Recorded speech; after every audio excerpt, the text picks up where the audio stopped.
খবর 24 সাথে আপনাকে স্বাগত। নতুন নতুন খবর জানার জন্য আমাদের চ্যানেলে চোখ রাখুন।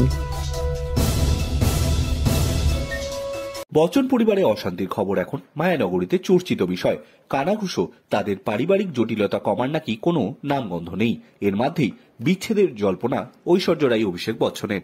আলোচনার তুঙ্গে উঠল ঐশ্বর্য রাই বচ্চনের 50তম জন্মদিনকে ঘিরে। বরাবরই বচ্চনদের মধ্যে ধুমধাম করে জন্মদিন পালনের চল রয়েছে, তবে এই বছর ঐশ্বর্যের জন্মদিনে তেমন কিছুই হয়নি। বরং মা বৃন্দা রাই ও মেয়ে আরাধ্যার সঙ্গেই দিনটি কাটিয়েছেন ঐশ্বর্য।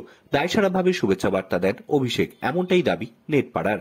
কিন্তু পারিবারিক এই অশান্তির মাঝেই আরেক কাণ্ড ঘটালেন অভিষেক। সম্প্রতি এক অনুষ্ঠানে স্ত্রীর প্রাক্তন সালমান খানের সঙ্গে কোলাকুলি করলেন অভিষেক। একই অভিব্যক্তি অমিতাভ বচ্চনেরও। সালমান এবং ঐশ্বর্য একসময় বলিউড পাড়ার বহুল চর্চিত জুটি।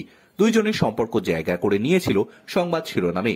হাম দিল লে চুকে সনম ছবিতে কাজ করার সময় সম্পর্ক তৈরি হয় তাদের মধ্যে। শোনা যায় সম্পর্কে থাকাকালীন নাকি ঐশ্বর্যকে মানসিক এবং শারীরিকভাবে হেনস্থা করেছিলেন সালমান। সেই ঘটনা সে সময় নাড়িয়ে দিয়েছিল গোটা বিনোদন জগৎকে। 2004 সালে সেই সম্পর্কে ইতি টানেন ঐশ্বর্য। 2007 সালে অভিষেকের সঙ্গে গাঁটছড়া বাঁধেন তিনি। তারপর প্রায় 16 বছরের দাম্পত্য পার করে এখনো প্রায় নিত্যদিন অশান্তির জল্পনা।